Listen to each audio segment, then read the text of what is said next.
What's new? Thank you so much for spending time with us. Betsy is off today. Laura Queso is here in her place once again. I'm Jay Crawford. Laura, a very good Wednesday evening to you. Good Wednesday to you. And a good Wednesday evening to everybody watching at home. Yes, another day with me. You're stuck with me again. I'm sorry about that. No, that's not that. We get to work with you another day. That's the way we look at it. All right, I like that. Yeah. We have a lot to get to, too. We do. It's a busy news day. We begin with our latest COVID numbers. And once again, our tally of new cases holding incredibly steady. This really is amazing. The state reporting 20,093 new cases. That gives us 15 straight days in which our number of new cases has been between 18 and 20,000.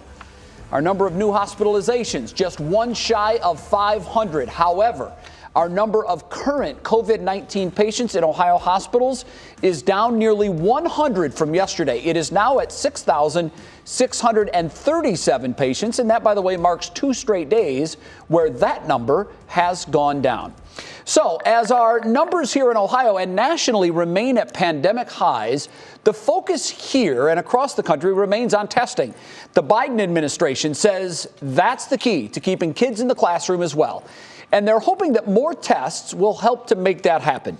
Our Isabel Lawrence is here now. She's been looking into what the new testing world will look like and where testing and schools stand here in the Buckeye State. Isabel, good evening to you. Good evening, Jay. Today, the Biden administration announced they are providing schools with 10 million COVID-19 tests per month in an effort to keep doors open. Now, that breaks down to 5 million rapid tests to schools and 5 million PCR tests available through a Department of Health and Human Services program. Right here in Ohio, the Department of Health announced today it's prioritizing the state's supply of tests to support testing for K-12 schools and colleges and universities. Yesterday, Cleveland Mayor Justin Bibb made clear that vaccinations and access to more testing are critical in fighting the pandemic and said Cleveland students need to stay in schools. More continuous testing to show you have a negative test, the better you are to show up to school, to show up to work, to stop the spread of COVID-19. In terms of my preference for remote or in-person learning, I think it's very clear. Having our children in school is critical. The mayor's new COVID-19 task force met for the first time today. The mayor said it's made up of public health experts, hospital CEOs, elected officials, and other faith and community leaders and stakeholders. And we are still waiting to learn what was discussed in the task force's first meeting today, and we'll bring you the very latest as we learn more. Jay? All right, Isabel, thank you very much. Isabel Lawrence, live from the newsroom. Laura? Well, as local hospitals care for a high number of COVID patients, the Cleveland Clinic is pushing back when it will resume non-essential surgeries. Today, the clinic said non-essential surgeries will not pick back up until January 30th. It cited the high number of COVID cases, capacity, and also staffing challenges. This includes outpatient and inpatient non-essential surgeries at all of its Ohio hospitals. However, this does not include their ambulatory surgery centers or endoscopy centers. Now on your feet at 5, healthcare workers that are not vaccinated began unpaid leave today at Akron Children's Hospital, saying a vaccinated workforce is the best way to protect their patients. And Emma Henderson spoke to some today who are now taking legal action, saying their rights have been violated in all of this. Faith Lanchey used to be a nurse at Akron Children's, opting for an early retirement after 32 years when she learned the hospital would be requiring COVID vaccinations. I've always been a proponent of individual rights and individual freedoms to make the best choices for ourselves. Her religious exemption request was actually approved by the hospital, but she says she's now standing in solidarity with other healthcare workers whose exemptions were denied.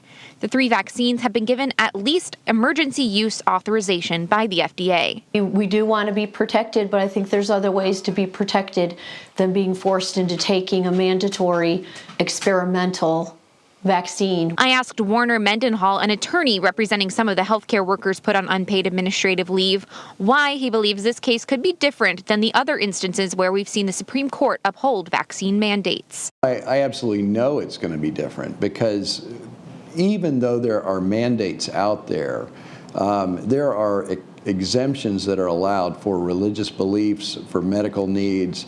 There are plenty of exemptions. In mid-December, the United States Supreme Court declined 6-3 to hear a case from New York State that would require healthcare workers to be vaccinated. In that instance, there were no religious exemptions allowed, according to NPR.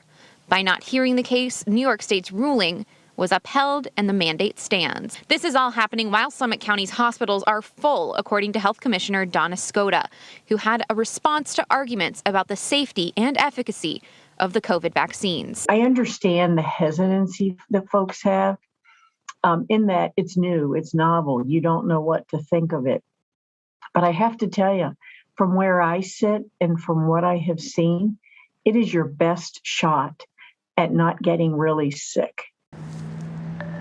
I spoke to one of the healthcare workers who says that his religious exemption was denied. He says he doesn't understand why others were accepted and his was not. Now, the hospital statement is clearly saying that they did this for their immunocompromised and sick patients. Now, we do have the full hospital statement available right now at WKYC.com. Laura? All right, there's definitely more to come on this story. Emma Henderson live for us tonight. Emma, thank you. Laura, we have new road closures to tell you about tonight that will impact how many of you get to and from Akron. This as progress continues on I-76, I-77, that improvement project in that corridor. Starting tonight at 8, all ramps to the Akron Innerbelt westbound from Rand Avenue and Rhodes Avenue will be closed. The detour for that will be State Route 261 to I-77. The ramp from the Innerbelt to I-76 westbound also will be closed. That detour will be State Route 261 to I-77 as well. There will be more closures in the coming days, and we've posted that information on our website, WKYC.com. Well, skiers, snowboarders, and tubers, we have some good news for you. Brandywine will finally open for the season this Friday. Mark your calendars. The resort plans to be open from 4 to 10 on weeknights and 9 to 5 on weekends. Boston Mills, which just opened, is changing its hours. According to the group's Facebook page, it will be closed on Mondays and Tuesdays, but open the remainder of the week. We will have the hours listed for you on WKYC.com. All right, the Akron Zoo needs your help. And Laura, believe it or not, when I first learned of this story, I thought of you. Oh, I don't know what you're about to say. Well, it wants help to decide the name of its baby gibbon. The 5 choices are Lolani, I know, right? Just the cutest thing. Keo, Kanoa, Rao, and Jinzi. So those are the 5 choices. They want everyone to vote. The top 2 vote getters will be presented to the gibbon's parents on enrichment. Whichever item they touch first will be the baby's name. All of the names are gender neutral, and that's because baby gibbons cling to their moms so tightly the first few months that staff members have been hands-off and unable to determine the gender. And the reason I said I thought about you is because leading up to your delivery, I kept saying, so do we know the name yet? Do we know the name yet? And you kept saying, we've got it down to 3 or 4. We're not completely sure. And I was amazed by that. I know. And then just yesterday, you were telling me the story of how it all went down. It's what felt absolutely right in the moment, right? I delivered him, and my husband said, what should we name him? And I said, he looks like a Jackson. We were between Jackson and Christian. Right. I thought light-haired for some reason was a Christian, dark-haired was a Jackson. He had black hair. There we are. But anyway, I know it's bizarre, and I'm such a planner. It's so weird. I know. I like the name Lolani. That one sticks out to me. You know what? I like that too. Oh, we agree. We hadn't spoken about. No, we hadn't. But that would be my choice. Me too. Now, I don't want to influence anybody that votes, but Akron Zoo really wants you to jump on their website and pick one of the 5 names. As I said, they'll get it down to 2, and then they'll let the parents select between 2 nameplates, and we'll see what happens from there. But my goodness, really what an adorable so animal. Cute. It's amazing. It really is. Okay, coming up next on What's New, it is Wellness Wednesday, and we're looking at the current impact the pandemic is having on gyms nationwide, and it is quite an impact. We're going to break down the number of facilities feeling the crunch and how at-home workouts are becoming more popular than ever. Plus, exciting news for America's Got Talent judge Simon Cowell. What he's planning for, that's ahead in Pop Break with Kira. And Matt's in today with a look at the forecast. Matt, it felt so much nicer today. It really did. Yeah, this time of year, Jay, it's all about wind direction. That wind was out of the south today. That brings in a little bit more humidity plus warmer air, so not too shabby. We made it up into the low 40s today. This evening, we're going to fall back through the 30s. We have a really weak weather system sliding through. We've got a couple rain, maybe some snow showers later on as our temperatures drop. But overall, most areas not going to deal with much of a problem today.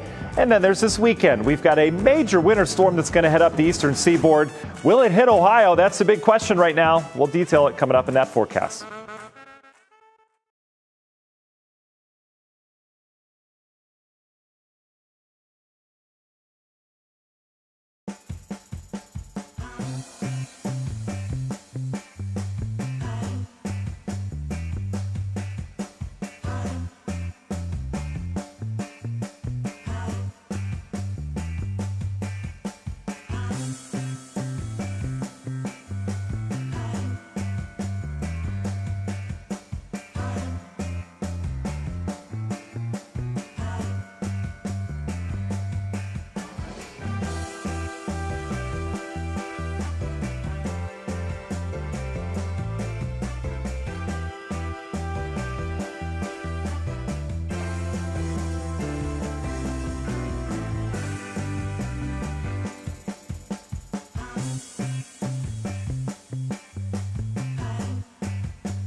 It is Wellness Wednesday. Typically, gyms are packed this time of the year. Of course, the calendar hits January 1 and everybody says, well, New Year's resolution, I'm going to get fit again. But this year, the health and fitness industry, they are really struggling, and gyms are feeling the COVID crunch everywhere. In fact, more than 9,000 of gyms and fitness clubs have permanently closed during the pandemic, eliminating 1.5 million jobs. Wow. And that's leading more and more people to focus on at-home workouts, including personal trainers switching their classes to remote. And I think being able to do it at home, it's so much more convenient. It takes so much less time out of your day. Plus, you don't need all those bells and whistles. Yeah, last year, this stat really is staggering. Sales of home fitness equipment were up almost 100% from 2019. And in late 2020, companies like Peloton had tripled their revenue to $758 million. And I know for me personally, I have absolutely gone all home. I used to like going to the gym. I liked the diversity of the equipment, and you could do so much more at the gym. But primarily because of COVID and just the safety and convenience of doing it at home, I've been a Peloton guy for going on a couple of years now, and it's just a great way to get the cardio aspect of the workout. So for me, It's just more convenient and it's safer, obviously. Sure. And it works. I keep saying I want to get a Peloton. I want to get a Peloton. Yeah. We actually broke down and bought a treadmill early on in the pandemic. Right. I knew I wasn't going to be going back to the gym. But that Peloton, I hear good things. Yeah, it's wonderful. It really is. I mean, like anything else, it takes commitment. Sure. But honestly, they do it. You can either do the regular classes, which are remote. You can do them live, or you can do their pre-recorded classes. So if you're someone who needs to be yelled at during a workout, it's good. It's great. For myself, I'm pretty driven and motivated when I'm on the bike, and I have a certain routine that I like to follow. So I do their scenic rides. So you can ride 30 minutes through Paris. I love that. You can ride in Hawaii. And so if it's especially gloomy here, like it's been the last month and a half, you can jump on the Peloton and have a sunny ride in Guatemala. That sounds great. Meantime, I'll be on the treadmill like today, running and just waiting for the baby to wake up from a nap. So our workouts seem very different. You're on a scenic route, and I'm like trying to listen in the nursery to make sure he's not waking up. I understand. Too funny. Well, the key is just try to get that elevated heart rate up for about 30 minutes every day. That certainly will help your fitness. So Matt, I was kicking around some weather word ideas, and I thought it should be workout based. Okay. And then this one, I don't know why it popped in my mind. It popped in my mind only because I think it would be very funny to see how he fits this into a forecast. That word today is squats. Ooh, good, Jay. What? Well, yesterday was easy, so today, I know, it was. You know, you need a little something. Oh, we'll get that right in there. So great. That's going to be Appreciate that. Jay, on Peloton, can you do jazzercise in Costa Rica or anywhere? No, you can't, but that would be a nice feature. Yeah. I'll keep jazzercise confined to our basement at home. Sweating to the oldies. Oh, that's right. Nothing gets me going Richard like some... Simmons, baby. That's it. All right. Oh, boy, I think that might be the toughest weather word. I have no idea in my brain how this is going to happen, but we'll figure this out. All right, we're in the 30s to near 40 degrees, mild today, nice south wind. We're fairly quiet on the weather map. The wind really pumped in that warmer air last night with our temperatures rising. It's relaxed a little bit, but still breezy out there. And that breeze will continue to blow tonight. Notice how a couple rain and snow showers around early tonight. Temperatures don't free fall. We'll be back into the 30s. Pretty comfortable tomorrow morning as well. This is a presentation on radar, what this system looks like. Some pretty decent rain out over Lake Erie. A lot of this drying up as it hits into Sandusky areas. Checking some of the obs, nothing hitting the ground yet. Toledo did have some light rain from this. I would imagine areas of Lake Ashtabula, Geauga County would get some rain, might mix with some wet snow at times. Again, this is brief. Peyton and I are trying to figure out what this weather system is. There's really not much going on with this. It's kind of detached from a low pressure. It's just a little blob of energy in the atmosphere. Out towards the west, though, that system is going to be a doozy. This is going to be our weekend probs across the eastern half of the country, the deep south as well, areas of the Midwest. This is going to be a very impactful storm as it heads up and then down on that jet stream. And this is the path this system's going to take. So as we get it into your Thursday, Friday, we're going to see impactful snow across areas of the Midwest. It'll head all the way down into the Gulf Coast, grab some moisture, head up the eastern seaboard. The path with this is always in question. Over the next couple days, we'll continue to fine-tune whether it heads more inland, brings us some decent snow, or heads out to sea, keeps that snow off towards the east. National Design Mart hour-by-hour forecast. You can see as we go through time. Tonight we have some clouds, perhaps some rain, snow showers early. As we go throughout the day tomorrow, pretty quiet day. If you have plans to maybe head out on the nearest park bench and do some squats, it does look like actually I should do one of these. It does look like you'll be okay. You might get some weird looks from some people, but weather-wise, you'll be fine. The park bench should be clear of any precip. Notice a couple flurries tomorrow night on into Friday morning. Overall, a quiet pattern, but Friday we get much colder around here as cold air kind of gets dragged into the system. So let's take a look at it. Look at the system as it heads into the plains. 6 to 12 inches of snow for areas of Iowa. Watch the path of this all the way down to the Gulf. They'll have snow in areas of the Carolinas. First time in years that they've had that. And then here we go. The path is in question. Very heavy snow on the backside of this with wind. You get the warmer side of things. Obviously, you deal with the rain. How close does this come to Ohio? This is a Sunday night and Monday problem. If you have travel plans out towards the east, I would forget about it with this one and notice how that system eventually clears on out. So how much snow we talking and where? Well, here you go. This is the Euro model. Heaviest is east. We get some snow showers out of it, but the GFS has been consistently north and west. That would bring a heavy snow into northeast Ohio. This is definitely something we'll need to follow. Union Hill Mortgage 7-day forecast. We turn colder Friday, Saturday. That storm to watch would be Sunday, Monday. And then you can see as we go through time, we're talking temperatures fairly seasonable next week, but another Arctic hit late next week. So we're not done with January quite yet. Thanks for that weather word. I'm still... No. That was good. Listen, I knew you'd knock it out of the park, and as always you did. Here's my request to our viewers. If by chance you happen to be in any of our area parks and you see anybody doing squats, please take pictures or video and send them to us on our 3 News Facebook page, which, by the way, we have an open invite to all of our viewers to join. You have to ask, but we let everybody in. Great community there, for sure. That's great. Very creative, Mr. Wentz. Very Thanks, good. Laura. So good. All right, coming up for you next, Mariah Carey shifting her talents a bit from writing songs to writing a book. We'll explain ahead in Pop Break. Then Sneak Attack. I love this video so much. When dogs do human-like things. That's all I'm going to say. It's coming up in our Worth a Watch.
Hey Matt, we're talking all positive things in Pop Break today. Simon Cowell and friends.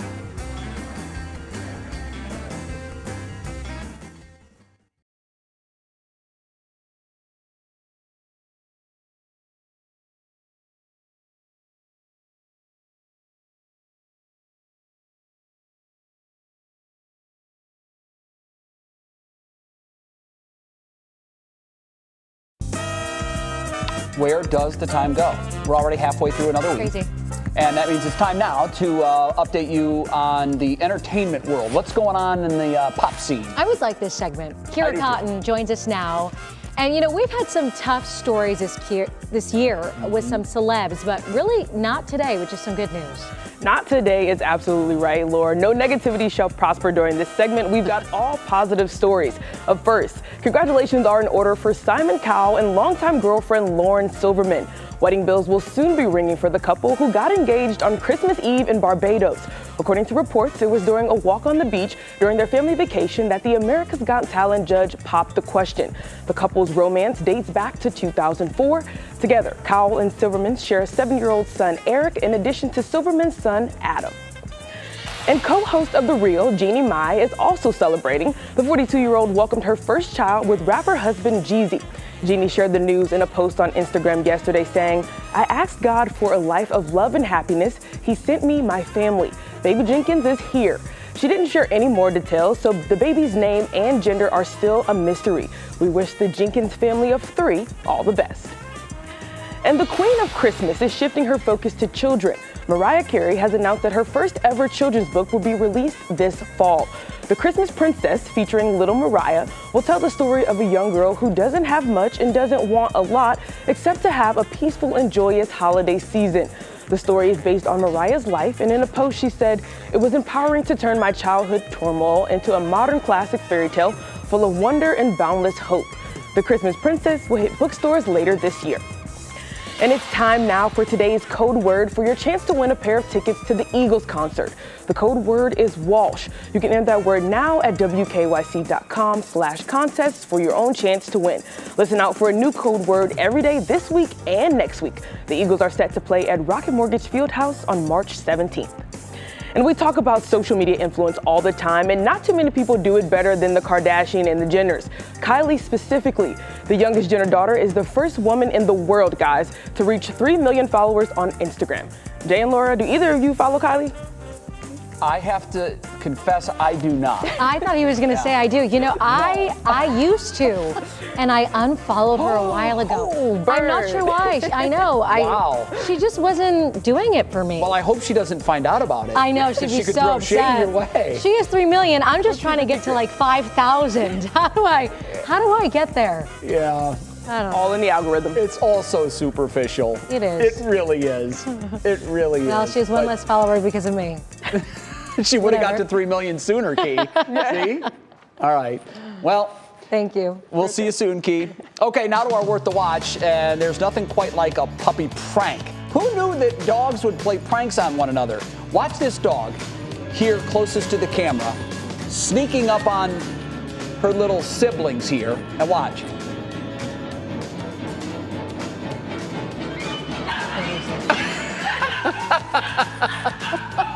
Just sneaks up behind them and then starts to bark. I mean, humans do this all the time to one another. We like to scare each other. Yes. But the music really adds to it. The music really gives you the feel. But look how the dog is creeping, moving very slowly, and gets right into position and then scares the devil out of both of them. That's literally what our dog does when she's trying to get to a squirrel. She doesn't get them. We don't let her. Right. But slowly, slowly. You know that you have little to do with your dog not getting to that squirrel. You think? What kind of dog do you have? I'm really strong, Jay. What are you saying? No, what I'm saying is a German Shepherd. The squirrel. Oh, it is a German Shepherd. Yes. Okay, well maybe then, maybe. You should see me holding her back. Because my two Goldens, quite a scene. They never. I mean, I let them try. They never come close. Oh, Squirrels really? are just too fast. Yeah. Not just our Sadie. too fast. All right, coming up in the next half hour of What's New, mask policy changes, what the CDC now recommends for best protection, and a look at how some masks that were once popular during the pandemic are not even that effective anymore. Plus, we've got a crazy story for you out of Colorado. It's getting a ton of attention. What one woman did to help kids who were stranded on an icy pond. We're going to hear from her coming up. And Martin Luther King Jr. Day is Monday. We'll show you some of the events happening around town to honor his life and his legacy. That's coming up for you in Clicking in Cleveland.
And now, live from WKYC Studios, this is What's New. And we start at 5:30 with three things you need to know. We begin with breaking news from the Ohio Supreme Court. Late this afternoon, the Ohio justices declared the newly drawn district maps invalid. The maps would have retained Republican supermajorities in both chambers of the state legislature. The Ohio justices ordered the maps to be redrawn within 10 days. The ruling is a victory for Democrats and voting rights groups who challenge the lines as unconstitutionally gerrymandered. And the Cleveland Clinic will continue to postpone non-essential surgeries through January 30th. Today, the clinic has cited the high number of COVID cases, inpatient capacity, and staffing challenges. This includes outpatient and inpatient non-essential surgeries at all of its Ohio hospitals. However, it does not include their ambulatory surgery centers or endoscopy centers. And today, the Biden administration announced they are providing schools with 10 million COVID-19 tests per month. This in an effort to keep doors open. That breaks down to 5 million rapid tests to schools, as well as 5 million PCR tests that will be available through a Department of Health and Human Services program. Right here in Ohio, the Department of Health announced today it's prioritizing the state's supply of tests to support testing for K-12 schools as well as colleges. And with that, we welcome you into the second half hour of What's New, along with Laura Queso. I'm Jay Crawford.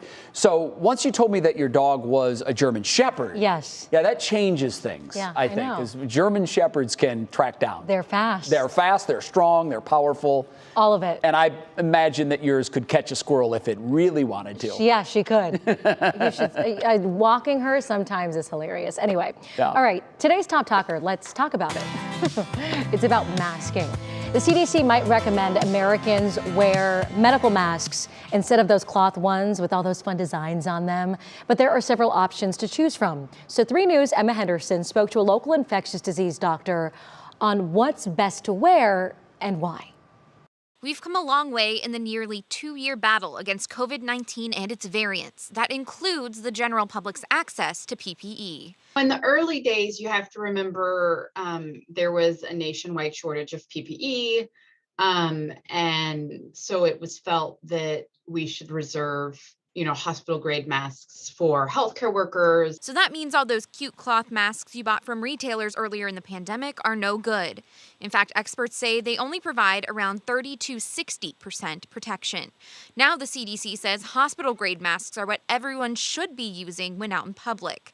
But even with those, some options are better than others. First, the standard surgical mask. One of the things that you can look for, either in the packaging or wherever, is it should say on there that it's waterproof or water resistant. Dr. Amy Edwards says this is key to making sure there's a barrier for droplets, both coming from you and coming from the people around you. And they do have a shelf life. If they get moist inside from your breathing, it's time to swap out for a new one. Even then, they aren't perfect. While we're not sure that it can completely protect 100%, it will definitely reduce your viral load of exposure, and that can make a big difference in your clinical outcome. So clinical grade masks like these KN95s are best. They offer 5 to 10 times the protection of a cloth mask, but only if you're wearing them correctly. Wow. So here's the deal. I think we always knew that those masks were more effective. Anybody that's worn one of those KN95s or the N95s, it just has a different feel, doesn't it? Right. Than even the blue surgical masks. Agreed. We were talking about this earlier. Yeah. So it's kind of common sense, really, because when you have that on, you can just tell there's no air that's getting around the mask itself. It feels like it's very form-fitting to the face.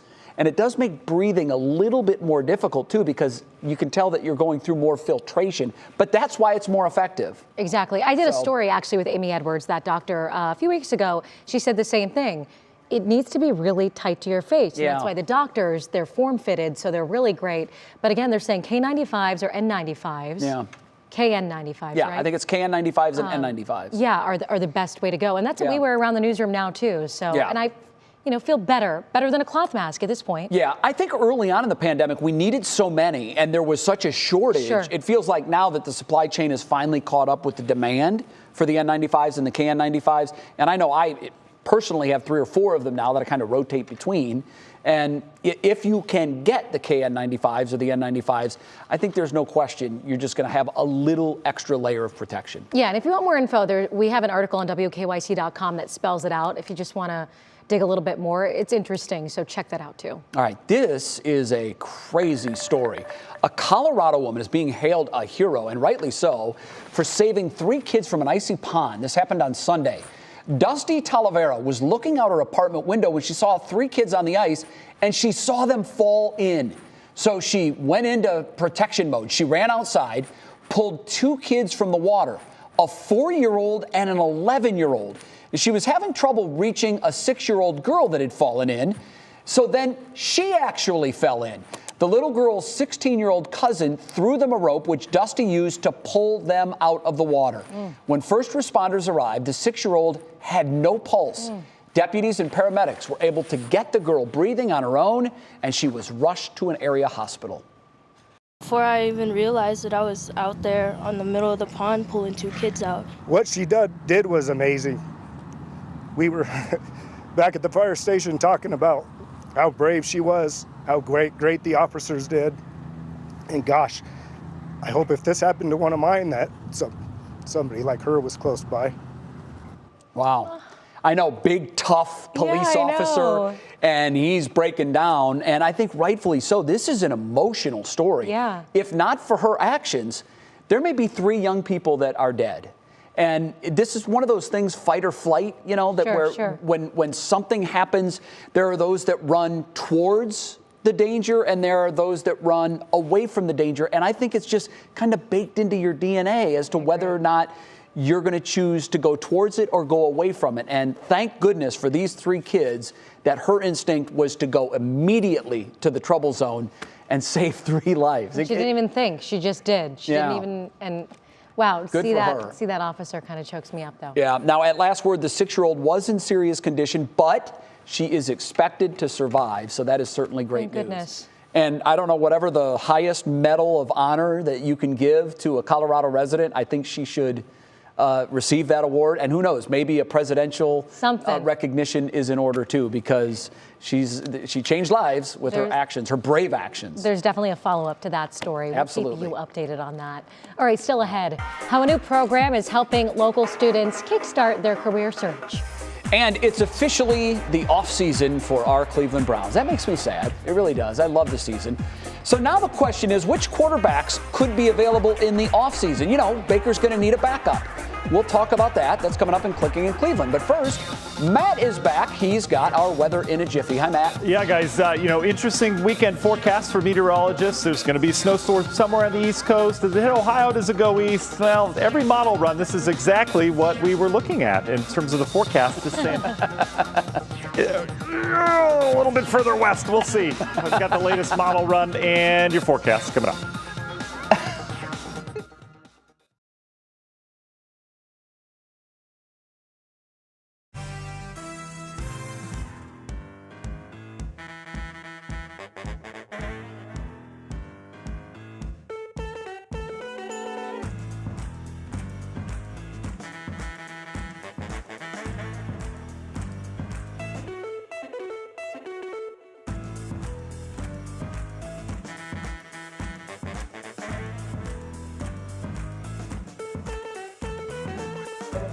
Yes, I do. Hello, what is Clicking in Cleveland today? We're talking about the off-season with the Browns. Cool. I don't have a Laura and a Peyton, but it does.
All right, it's time for weather. That jiffy. Yeah, weather in a jiffy. Weather in a jiffy. That was cute. I love that. That was, brainchild of our producer, Momo. I like to call her Monique, and Matt has really executed that very well. But I'll tell you, and I don't know what this says about what kind of life I lead, but now at 5:41 every day, this has kind of become my highlight of my day. I love Matt's stats. I love them. Sweet. So what do you have for us today? I can't wait to ruin it for you. All right, today we're still going steady, guys. So here's your number. Your number is 17, first of all. Okay. So with 17, last night's low temperature, if we go full screen, that way I can't see with my contacts. It was the last night's low temperature, average amount of snow the whole month of January here in Cleveland. Is it C, Cleveland's snowfall deficit this year, or D, the age Jason decided he wanted to be a meteorologist? Wow. 17. Okay. Let's just stew on it for a little bit. We'll get the answer at the end of the forecast. Sound good? Yeah, sounds All right. Great. All right. No one's grading anyone here. We have no prizes. There's zero in the budget. I asked the bosses, can we get little pencils or something with WKWC? A free car? Nothing. We spent it all. All right. A few rain and snow showers around tonight, mainly early. Not a big deal. Notice the clouds kind of break for some sunshine to start your day tomorrow. Temperatures not free fall, and we'll be back into the 30s tonight. Really inconsequential weather overnight tonight. The wind continues out of the southwest. That is a warming wind. That will continue to keep our temperatures where they are. Notice we do have some rain on radar coming across the lake. So Lake, Geauga, Ashtabula counties, likely some light rain here, may mix with some big old wet snowflakes as we go throughout the evening as our temperatures continue to cool. But again, not a big problem. That system will be out of here. Out towards the west, this is our big system we're really going to watch over the next couple of days. And it's not just going to be for us here in Ohio. The entire eastern seaboard, entire southern half of the United States, and the Midwest are going to be impacted by this, as this system is really going to cause a doozy in terms of travel across a good portion of the eastern U.S. Path it'll take will head up into Canada. It'll grab some cold air. It'll bring it south with some heavier snows. It'll get down to the south and tap into the Gulf of Mexico moisture and bring that back north. So what a path the system's taking. I don't think I can ever remember a system that dives south and does what this does. But in terms of the models, right, we watch the models. That's what we call in terms of guidance, right? It guides our forecasts. We can say as meteorologists, that looks good or that doesn't look good. There's a lot of room for error, and here's why. Typically, lows will travel along the Gulf Coast, and we're just determining simply whether it'll head inland, it'll head along the coast or eastern seaboard. Big consequences depending on where it travels. But with this low, we're also having to figure out exactly how far south it digs down, so that initially is going to put some problems in terms of where this low develops. So there's a lot of room for error with this one. Just keep that in mind. I would imagine that we're going to see some big model fluctuations, at least over the next day or two, as they kind of sort themselves out. So here's the latest Euro run. Heavy snow will come down the Midwest. That'll miss us. No big deal. We remain quiet. It'll head down towards the Gulf Coast. They'll have cold air coming down the Appalachian Mountains. So likely some heavy snow, perhaps as far south as Atlanta. But the Carolinas going to get some heavy snow out of this. And here's where the big question is. Where does this actual low go? On the eastern side, you're warm. On the back side, that's your sweet spot closest to the low. The Euro brushes Ohio with it. That would be about a 1 or 2 incher. Not a big deal. Before it heads on out, we talk a little bit of lake effect, but the GFS and the Canadian models bring it further off towards the west. So in terms of the Euro, heavy snow all up and down the eastern seaboard. We can't leave out Iowa and the Midwest. They're going to get hit too. But look at the GFS. This has consistently been further off towards the west. That would bring a good 4 to 8, maybe 10 incher into northeast Ohio. Again, in terms of potential this weekend, it's there. We're confident there's going to be a big East Coast storm, not confident in the exact track of that low. And then the plan as of right now is just keep that time frame in mind in terms of the Sunday night and Monday. All right, 7-day forecast. This is what it looks like. We're pretty quiet until then. A couple flurries around Friday, Saturday. We do turn colder this weekend, so keep that in mind. Friday, Saturday, both going to be on the cold side. Then that Sunday, Monday time frame is what we'll be watching. All right, do you guys have your answers? 17. Jay, you go first today. Oh, you're going to make me go first. Yeah. I'm eliminating D because when Jason started, I had a conversation with him about his life track, and I asked some probing questions, and I believe he told me he didn't really discover that he wanted to be on TV until later in life. Right. So eliminate D. I don't remember you giving us the low temperature in this most recent forecast, but I don't think it was 17. So I'm going to take a guess between B and C, and I'm going with C. Okay. And I'm going with B. B? All right, the answer is C. Jay. Oh, Good Jay job by deduction. again? That's two in a row for Jay. Wow. Yeah, that's how much snow we're behind this year. 17 inches. Yeah. in Cleveland. C. I really do pay attention. Yeah, I you do. I pay close attention. I try It's to. a highlight of his day, folks. Yeah. I mean, he better pay attention, right? Good Do I job, get a free Jay. car? Hey, tomorrow the tricky meter, we're going to crank it up a little bit. Okay. She's going to fool I'm me not tomorrow. in. Oh, Thank yeah. you, Matt. All right, right now it's time to see what's clicking in Cleveland. For that, we say our first hello of the day to Stephanie Haney. Hi, Steph. Hi, Jay. I think it's the highlight of my day, just your analysis, getting through math stats. I love it. Okay, we are looking forward to the weekend with Martin Luther King Jr. on Martin Luther King Jr. Day on Monday. We have your guide on when and where you can honor his life and legacy on WKYC.com. Now, due to COVID, a lot of Cleveland and Akron events are virtual, but some have in-person options, like the memorial concert at Bop Stop at the Music Settlement on Sunday, and free admission to the Cleveland Botanical Garden on Monday. You can check WKYC.com for more events Friday through Monday. And a Cleveland designer just had a huge career moment. This is famous rapper Cardi B, you'll see here in just a moment, wearing a style by Sierra Boyd of Frisk Me Good Incorporated, which is all about upcycling and sustainability. Now, Sierra got a DM from Cardi B's stylist asking her to make something super hot, which is proof that it all goes down in the DMs, people. And Sierra came back with this neon green Balenciaga corset. You'll see that here in just a moment. There it is. Sierra called this a real you go girl moment and said it really made her feel validated as a small growing designer, and she's proud, as she should be, and grateful for the opportunity, and that is a beautiful design. Okay, now there's a good chance the Cleveland Browns could be looking at quarterbacks this offseason. Both general manager Andrew Berry and head coach Kevin Stefanski have said they expect Baker Mayfield to start again next year, but it's possible we could say goodbye to backup Case Keenum. That's due to maybe some salary cap issues. Now, with that in mind, elite quarterbacks could be on the table. Aaron Rodgers with the Green Bay Packers, Russell Wilson with the Seattle Seahawks, and Deshaun Watson with the Houston Texans.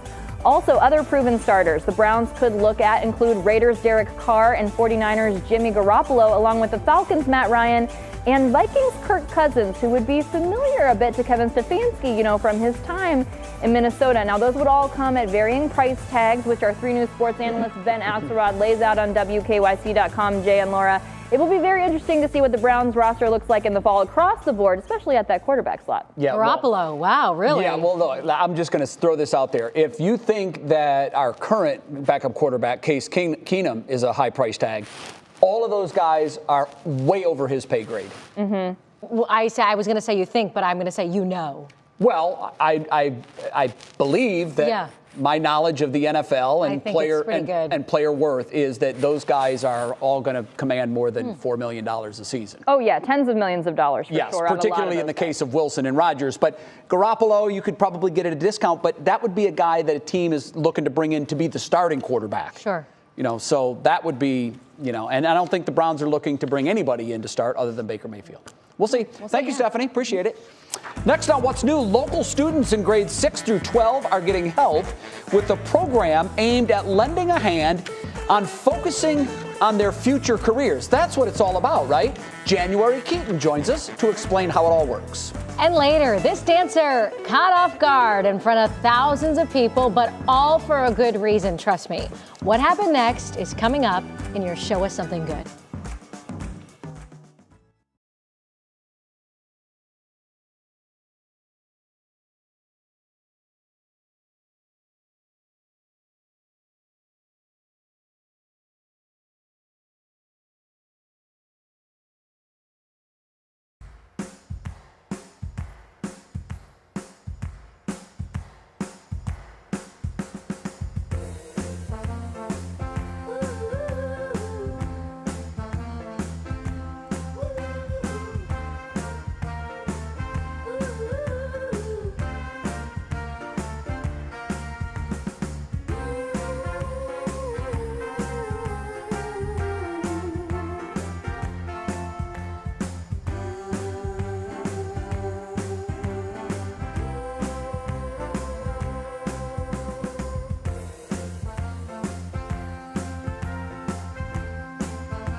Well, one of the most common questions we're asked in childhood is, what do you want to be when you grow up?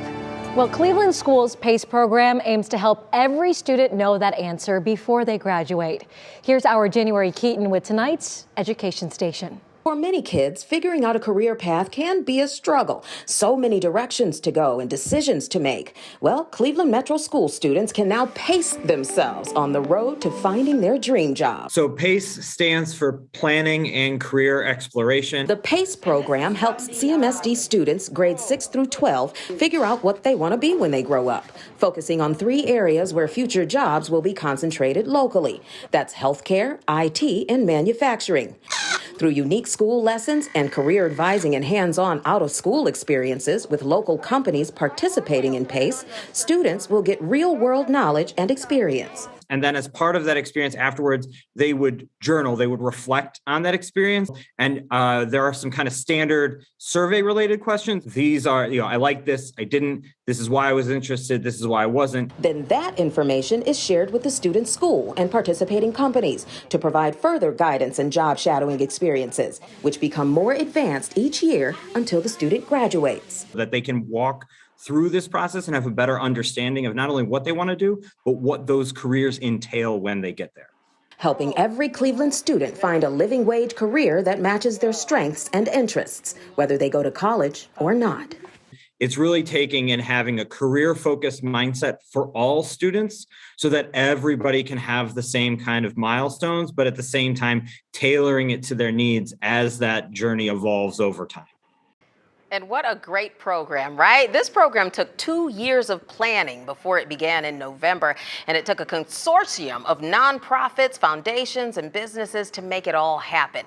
Now, all 3 of Cleveland's major hospital systems have come on board. You know them, Cleveland Clinic, University Hospitals, Metro Health, they're all on board.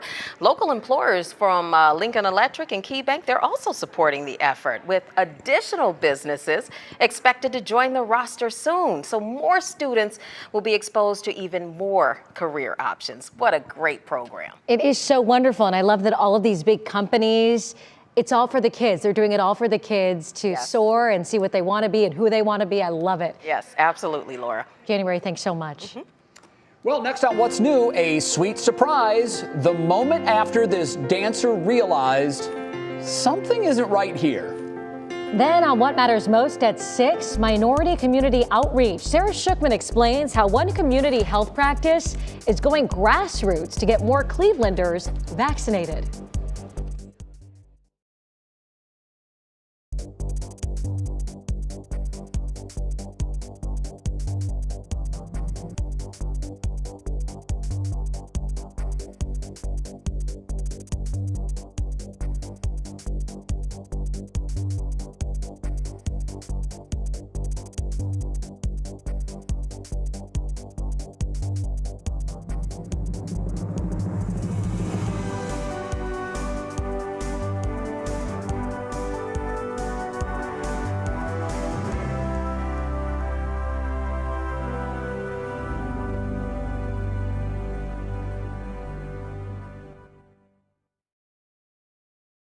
Hello, testing 1, 2, 3, 4, 5, 6, 9.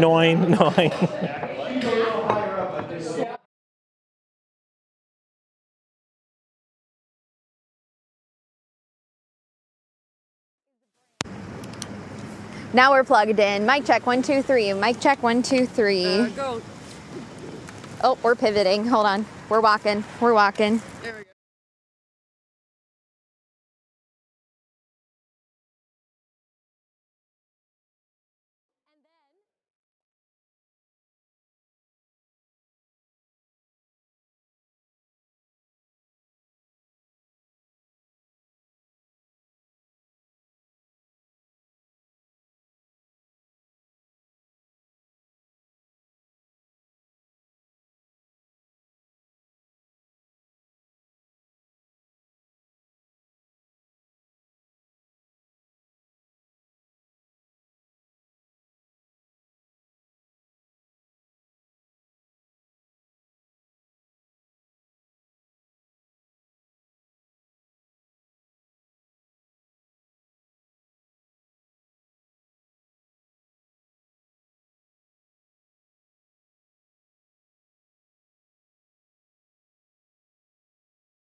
Today's show is something good comes from a basketball court in Salt Lake City.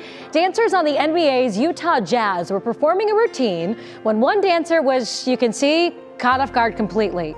Her whole squad changes up the dance and she tries to go along with it. But then her boyfriend walks out on the court, takes a knee, proposing to her in front of the whole crowd, and she is a happy gal. That's so sweet. So can you imagine her range of emotions? At 1 second, she's like, oh my gosh, I'm doing the wrong dance and I have no idea where I'm going. And the next moment is the happiest moment of her young life. It's like a low to a real high. That is so sweet. I love that. So good, so good. All right, well, thanks for having me again. Oh, absolutely. It's good having you. We're back tomorrow at 5 and we invite you to join us then. What matters most starts right now. Now at 6, vaccine pushback. But I think there's other ways to be protected than being forced into taking a mandatory experimental vaccine. Nurses at a local hospital fight a vaccine mandate as new cases across Northeast Ohio continue to surge. Also, testing troubles. We're doing everything we can to make sure that our children have an opportunity to stay in school. New plans tonight from Cleveland to the nation's capital on how to get more COVID tests to kids in class. Inflation spike. New numbers show inflation surging to its fastest pace in nearly 40 years.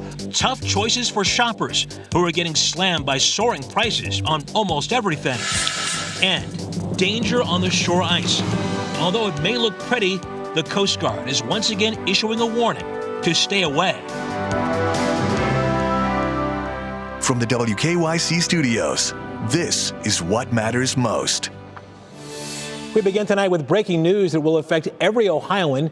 The Ohio Supreme Court has ruled that the newly redrawn maps for legislative districts are unconstitutional and not valid. The bipartisan Ohio Redistricting Commission has 10 days to go back to the drawing board and rework those maps. Then the case goes back to the Supreme Court. We will have more on this still developing story tonight at 11. Hey, good evening. Thanks for joining us. I'm Russ Mitchell. And I'm Laura Queso. Tonight, the battle continues at one local hospital over vaccine mandates. Healthcare workers are speaking out after those who aren't vaccinated began unpaid leave today at Akron Children's Hospital. And as our Emma Henderson reports, many of those workers say they are now taking action. Faith Lanchey used to be a nurse at Akron Children's, opting for an early retirement after 32 years when she learned the hospital would be requiring COVID vaccinations. We've been working without the vaccine for 2 years. So yeah, we've been working, we've been taking care of patients. Her religious exemption request was actually approved by the hospital, but she says she's now standing in solidarity with other healthcare workers whose exemptions were denied. The 3 vaccines have been given at least emergency use authorization by the FDA. We do want to be protected, but I think there's other ways to be protected than being forced into taking a mandatory experimental vaccine. I asked Warner Mendenhall, an attorney representing some of the healthcare workers put on unpaid administrative leave, why he believes this case could be different than the other instances where we've seen the Supreme Court uphold vaccine mandates. I absolutely know it's going to be different because even though there are mandates out there, there are exemptions that are allowed for religious beliefs, for medical needs. There are plenty of exemptions. In mid-December, the United States Supreme Court declined 6-3 to hear a case from New York State that would require healthcare workers to be vaccinated. In that instance, there were no religious exemptions allowed, according to NPR. By not hearing the case, New York State's ruling was upheld and the mandate stands. This is all happening while Summit County's hospitals are full, according to Health Commissioner Donna Skota, who had a response to arguments about the safety and efficacy of the COVID vaccines. I understand the hesitancy that folks have in that it's new, it's novel, you don't know what to think of it. But I have to tell you, from where I sit and from what I have seen, it is your best shot at not getting really sick. Now, I spoke to one of these healthcare workers who says his religious exemption was denied and he wasn't sure why others were accepted, but his was not. Now, in a statement from the hospital, they said all of this is being done with the thought of their sick and immunocompromised patients in mind. We have their full statement available right now at WKYC.com. Laura? All right, Emma, a lot more to come on this, I'm sure. Thank you. A quick note from the Cleveland Clinic tonight. The hospital system tells us it will continue to postpone non-essential outpatient and inpatient surgeries through January 30th because of a high number of COVID cases. But the hospital does say essential and emergency surgeries will continue. As our hospitals fight for the sickest patients, one community health practice is going grassroots to get more Clevelanders vaccinated. Sarah Schickman shows us how neighborhood family practice is reaching out to those who can't. Marvin Turner hadn't given much thought to the COVID shot. I just wasn't feeling it. Okay. Yeah, just didn't feel it was necessary at first. But today, that changed, getting his first dose at St. Malachy Parish, thanks to a team from Neighborhood Family Practice. His only side effect, more confidence as the Omicron surge continues. I feel the same way I did when I walked in. Aaron Grace got his booster, trying to set an example for his son. Due to the fact that it couldn't hurt me, it could also help prevent any potential harm from getting around COVID, as there's been an uprising that out in the communities. These shots are the same ones you can find at clinics or pharmacies, but instead, NFP is bringing the vaccines beyond its health centers to the people, reaching those on the margins differently. No appointments, no judgment. Opening up with, hi, I'm the doctor and I know what's best for you and you should get a shot. I think that for the people that was going to work in, it's already worked. Dr. Chuck Garvin starts by listening, finding that works best to navigate around the excuses and the skepticism. Many of them will listen to me if I listen to them first. And so some of those folks, every day we get vaccinated. We all been through this COVID thing, and it's going on a little bit too long. Hall Director Raquel Jones and her team say finding partners to offer testing and vaccines is just as important as the hot meal and other emergency assistance they offer. And we built this on relationships. You have to have a relationship with the people that you serve because it means so much more. Well, Neighborhood Family Practice has given some 30